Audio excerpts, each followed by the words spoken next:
Thomas Chatterton Williams joins us now. And you know, America, you saw him here first before Bill Maher was hanging out with him, before he was on forever on The Daily Show. You could have seen him right here on The Hill Sunday, so welcome back. It's great to be here with you. Okay, I'm going to read you to you. What had started understandably and even nobly as regard for specific communities with racially correlated but variegated vulnerabilities would soon give way to something intensely different, a full-blown moral panic that in retrospect touched every facet of our collective mediated experience and spawned a vicious counterreaction from the authoritarian right that further erodes our liberal democracy. What's your book about? Like, that quote captured, I think, a lot of it, but tell us the story of your book. Yeah, it's a 2 decades long journey through the culture and politics of the United States since roughly the second administration of the second term of the Barack Obama administration and the second term of Trump's administration. Ferguson, Missouri, and when the whole protest movement really got started. It's really trying to understand what happened when the social justice left dominated our institutional, political, cultural spaces, and how that initiated a kind of backlash that we're living through right now, and I think that is much worse, but that is connected.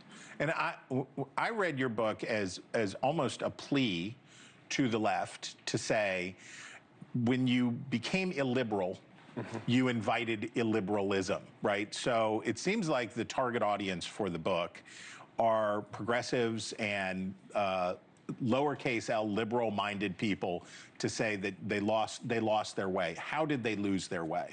Yeah, well, I want to say it's also very much a book intended for people on the center-right as well. Yeah. It's for people who want to reject the extremism, the illiberalism that's infected both sides of the political spectrum. First and foremost, I think there's a lot of goodwill, and I think that our politics and culture has been captured by a kind of fanaticism on the far left and far right. And I want to show how these two factions are really connected to each other, and they empower each other at the expense of the great silent middle. So here's what the New York Times said about you. They were not thrilled. I don't know whether you know this, but they were not thrilled.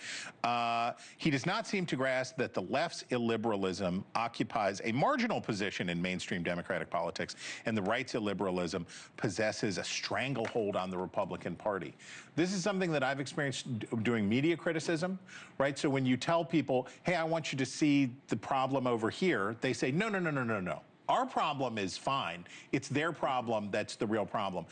How do you get people to see the mote in their own eye? How do you get them to do that? Well, yeah, I think it's very natural to engage in whataboutism, right. You know, and I think that what is happening right now, you know, getting off the Amtrak and walking through Union Station and seeing the National Guard deployed, you know, the country has changed drastically. Yeah. And there is this kind of impulse that is on some level understandable to say, why are we even relitigating the past right now? We have an emergency, but you know, I really think of it as like if a plane crashes, you don't just say, the problem is this plane has crashed and we have to just figure out what's going on the ground. You also look for the black box and try to understand what went wrong so that for future flights, you will course correct. And I think that you can't really understand the anger and the kind of desire for revenge that is on large swaths of the right without understanding what the country was subject to when progressives really dominated and shamed and silenced people when they were in charge.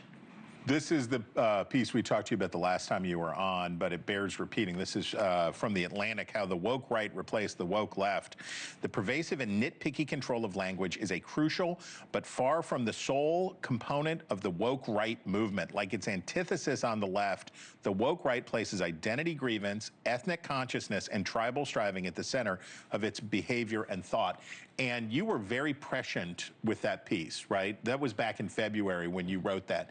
And what played out in the summer of 2025 was a lot of this kind of stuff, whether it's Cracker Barrel's branding or anything else. The snowflakeism that so many on the right accuse the left of, now you see very much on Yeah, I think we're living in a culture of turnabout is fair play.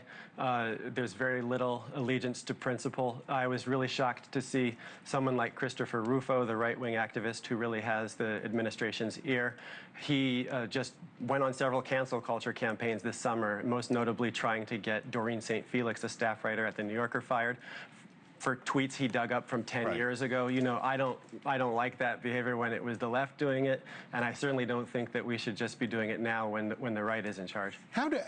Thank you for watching. Subscribe below and download our NewsNation app right now on your phone, and you will get fact-based, unbiased news for all Americans.